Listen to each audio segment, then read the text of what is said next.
अरे सुनो, ससुरा में सैया संग सोना पड़ेगा, शादी के बाद तुझे रोना पड़ेगा। ससुरा में सैया संग सोना पड़ेगा, शादी के बाद तुम्हें रोना पड़ेगा।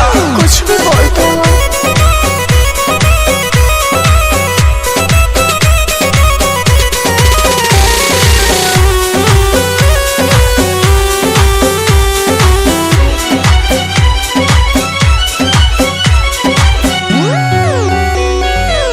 आजकल के लड़के हैं लफुए, लड़कियों को यूज करते हैं, काम निकाल कर देते हैं धोखा, दिल को सब तोड़ते हैं।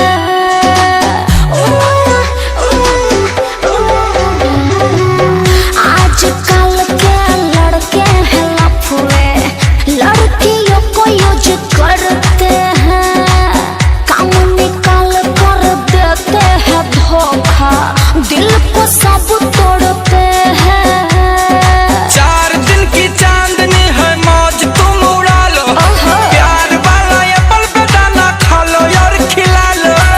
लड़कों का नखरा यूं ढोना पड़ेगा, प्यार है तो करना ही पड़ेगा। नो यार। ससुरा में सैया